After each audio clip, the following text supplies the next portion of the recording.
बोलना तो सब जानते हैं, पर कब क्या कहाँ बोलना है ये कोई नहीं जानता। हम जो दूसरों को देंगे वही हमारे पास लौट कर आएगा, चाहे वो इज़्ज़त हो, सम्मान हो, धोखा हो।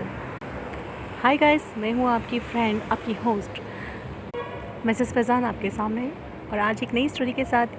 उम्मीद करती हूँ आपको ये स्टोरी ज़रूर पसंद आएगी। सोनिया बहुत खुश थी क्योंकि वह घर जा रही थी, और खुश भी क्यों ना होती क्योंकि काफ़ी टाइम बाद वो छुट्टियाँ लेकर अपने घर जा रही थी। वो घर वालों के लिए बहुत सारा सामान, बहुत सारे गिफ्ट्स लेकर जा रही थी। बहुत खुश थी वो, मन ही मन में सोचती थी कि मैं वहाँ जाके रिलैक्स करूँगी, आराम करूँगी, मज़े करूँगी। और जैसे ही वो स्टेशन पे पहुँची, ट्रेन वहाँ से जाने के लिए निकल रही थी। जल्दबाजी में वो जल्दी जल्दी अपनी कोच में चढ़ गई और वहाँ जाके अपनी बर्थ पे जाके बैठी है तो उसको सुकून का सांस लिया। उसने सोचा अब मैं घर जाऊँगी और बढ़िया से जाकर आराम करूँगी घर पर। वो ये सोच रही थी और बहुत खुश थी। उसके सामने एक आदमी बैठा हुआ था।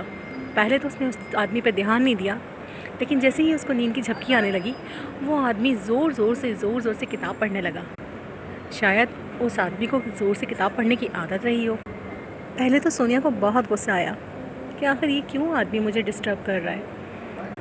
थोड़ी देर उसने उस आदमी को इग्नोर किया, लेकिन वो आदमी बार बार ज़ोर से किताब पढ़ने लगा।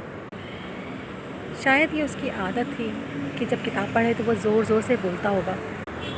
सोनिया को इस बात पे बहुत गुस्सा आ रहा था, और फिर वो एकदम से उसके ऊपर चिल्लाई और कहने लगी कि आपको समझ में नहीं आता कि आपके आसपास कुछ लोग बैठे हैं जो आपसे डिस्टर्ब हो रहे होंगे, तो क्या आपको तमीज़ नहीं है कि आप कहीं दूर जाकर किताब पढ़ लें और लोगों को डिस्टर्ब ना करें। तो वो आदमी बिना कुछ कहे चुपचाप से दबे पाँव सीधा चलता गया और पीछे मुड़े बिना चला गया। उसके बाद सोनिया ने प्यारी सी नींद की झपकी ले ली।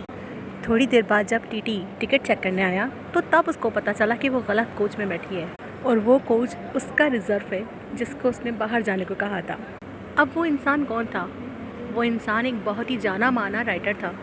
उसे पता था कि अगर वो पीछे मुड़कर देखेगा तो शायद उस लड़की को बुरा लग जाए, और कहीं वो लड़की ये ना सोचे कि उसने कितनी बुरी तरीके से मुझसे बात की है।